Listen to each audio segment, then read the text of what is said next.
Avant la prochaine pause méridienne, un peu d'histoire. Vous rappelez-vous, chers collègues, les événements qui ont marqué l'année 2010 ? À l'époque, la terre tremblait à Haïti. Plusieurs millions de manifestants défilaient contre Nicolas Sarkozy et la retraite à 62 ans. À Lyon, Gérard Collomb était encore au Parti socialiste. Et il construisait alors sa première tour à la Part-Dieu. Les Verts étaient d'ailleurs encore dans la majorité, emmenés par Gilles Bunat.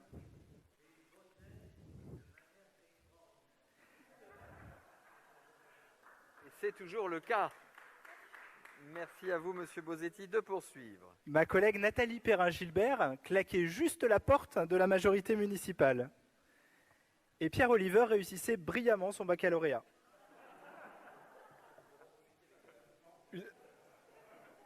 C'était une autre époque. Vous mesurez le chemin parcouru depuis par les uns et par les autres.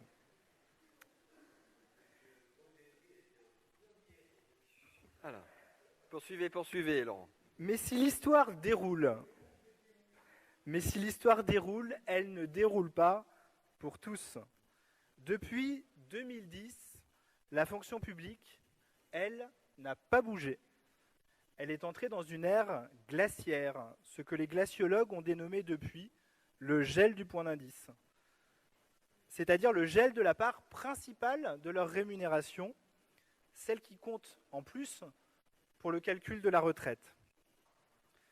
L'INSEE nous précise ainsi que sur 10 ans, la rémunération du secteur public a reculé d'1 point, quand celle du secteur privé augmentait quant à elle de 5 points.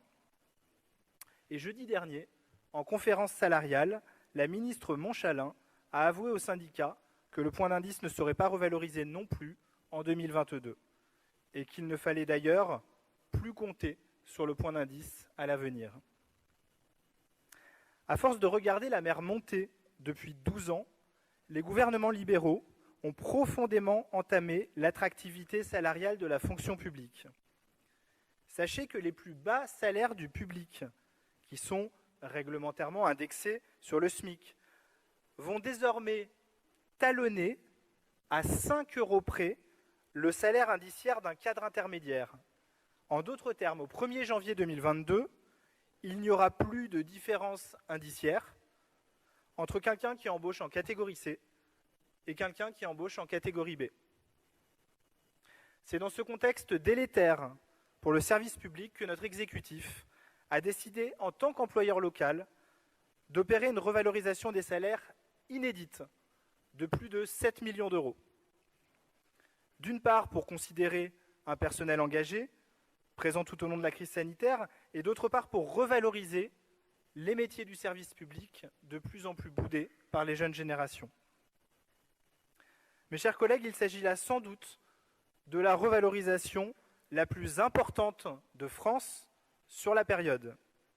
C'est un signal fort envoyé par notre exécutif, et pour autant, ce Big Bang salarial ne saurait suffire à rattraper 12 années de gel du point d'indice, ni à revaloriser l'ensemble de nos agents. Nous nous sommes donc fixés 3 priorités politiques fortes pour structurer le plus intelligemment possible cette revalorisation. D'abord, un objectif de justice sociale, avec la revalorisation des agents les plus modestes. Près de 2/3 de l'effort budgétaire sera consacré aux agents de terrain, à la catégorie C, qui a tenu la baraque pendant toute la crise sanitaire. Près de 5000 agents percevront en moyenne plus de 600 € bruts par an. Ensuite, nous poursuivons un objectif d'égalité salariale entre les femmes et les hommes. Nous revalorisons fortement les filières les plus féminisées et structurellement les moins bien payées. Je pense aux filières médico-sociales, administratives, culturelles. Nos assistantes sociales, nos éducatrices, nos infirmières scolaires, pour ne citer qu'elles, bénéficieront d'augmentations pouvant aller parfois jusqu'à plus de 200 €, voire 250 € bruts par mois sur certains métiers.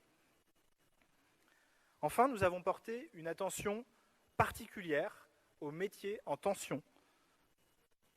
Nos policiers municipaux, qui ont beaucoup été évoqués tout à l'heure, bénéficieront d'une revalorisation de plus de 1 400 € bruts par an. Nous voulons en effet recruter 20% de policiers municipaux supplémentaires sous le mandat.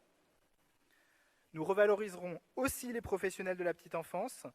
Nos auxiliaires de puériculture verront leur régime indemnitaire augmenter de plus de 1 000 € bruts par an, de manière à pourvoir une centaine de postes sur nos futures crèches municipales.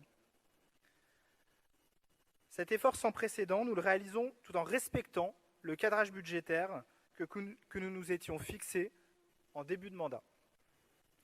Chers collègues, en prenant le contre-pied des orientations nationales et du fonctionnaire bashing, Lyon est désormais très regardé par les autres collectivités. Nous sommes en train de faire tomber des murs, de faire évoluer des représentations. Il est heureux de pouvoir être à nouveau fier de notre service public. Il est heureux de pouvoir enfin gratifier correctement le travail et l'engagement des agents. Je vous invite pour eux, pour elles, à voter favorablement ce rapport.